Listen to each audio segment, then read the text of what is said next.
I've never really felt uneasy having another house's window close to mine.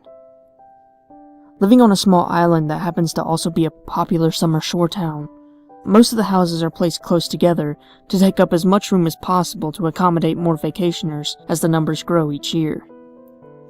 So it isn't too uncommon to have a neighbor's window directly facing yours. I've lived on this island for the past 9 years, and things have been pretty normal.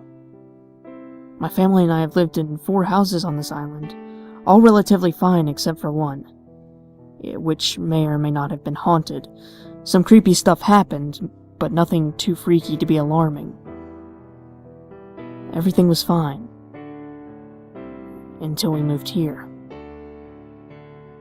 My family and I just moved into a nice 2-story home with our 2 cats and dog.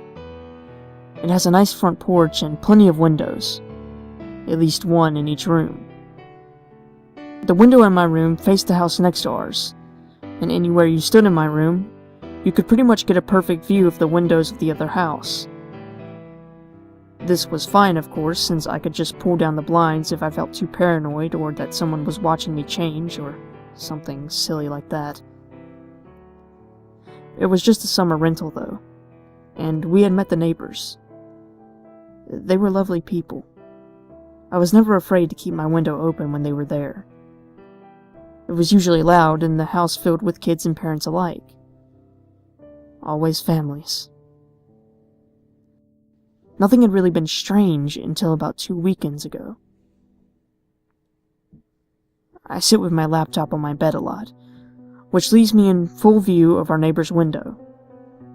Some people wouldn't enjoy their neighbors having a good view of them in bed, especially if they were asleep, but again, I trusted the people over there and never really minded. I could close the blinds if I wanted to anyway. I had a particularly long and late shift at work, and I arrived home at around 11:35 on a Saturday night. I was exhausted, practically dragging myself up the stairs and sighing in relief when I made it to my bed. My window was open, and loud giggling could be heard from across the way, over at the neighbor's house, which was strange. It was late, and the kids should have been asleep by then. I glanced up and out of my window, hoping to see what all the commotion was about, and to maybe catch the eye of one of the kids my sister was friends with, to make a funny face at them. I didn't see children. Just one man, sitting in the living room. I was a bit startled. I expected to see kids running around, maybe watching TV or play fighting each other. After all, the laughter was quite loud.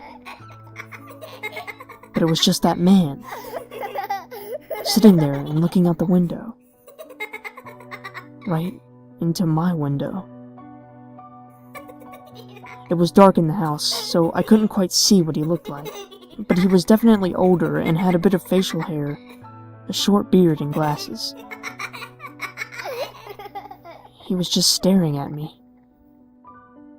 I scanned the room a bit more, to confirm the absence of kids. Where was that laughter coming from? The laughing abruptly stopped, and it became silent.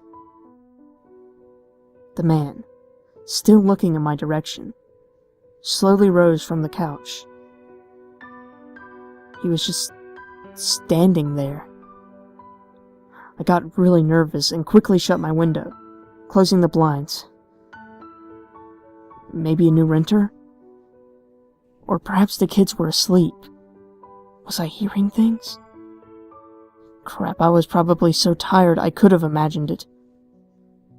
I peered through the blinds to glance through the window again, but their blinds were drawn as well. I blinked rapidly and decided that I needed to get to bed. The next night, the same man graced my presence when I walked into my room after a long shift and looked out the window. He was closer this time, and I could tell his glasses were round. They almost seemed to glow in the darkness, which was a bit odd. Probably just reflecting the moonlight. I gave a tentative wave, Maybe he was senile, or mentally challenged. People could stare off into space like that easily. I would have understood. But he didn't wave back. He didn't move. He just stood there, staring. I shut my window once more, closing the blinds and writing it off as some old senile guy. Maybe the kid's grandfather, sleepwalking or something. Around 11:40, I thought I heard the laughter again, but I just decided to turn on some music and ignore it, and try to go to sleep. This happened the following weekend as well. The man getting closer and closer to the window until it became clear that there was something wrong. The laughter would always begin at 11:40 and end a few minutes later. Even when shutting the window, I could still hear it. Was it in my room? No, but it sounded so clear. Even with the blinds shut, I could feel the man stare. He had opened the window now. I didn't see him open it, but one moment it was closed, and the next, he was practically sitting on the windowsill. How could I still not see his face? I locked my window that night, pulling the blinds down and ignoring the laughter once again, falling into a disturbed slumber. The next morning, I asked my mom how the grandfather of the next-door neighbors was doing. He seems pretty senile. I think he might be sleepwalking. I pondered, washing the dishes and looking out the window at the house as my mother ate breakfast at the dining room table. He keeps staring at the window and into mine. But maybe he's just attracted to the light of my room after the whole house has gone to sleep, I joked. My mom gave me a funny look. Honey, what are you talking about? She brought her empty plate over to the sink. I froze up and for the first time, stared over at the empty driveway and locked door of the house beside us. That house has been vacant for weeks. The renters left ages ago. I thought you knew. School's almost starting. The family won't be coming back until next summer. The laughter was louder that night. I didn't have to look to know that he was right outside my window. The next weekend, there was no laughter. There was nothing. No older man, no open window. Absolutely nothing.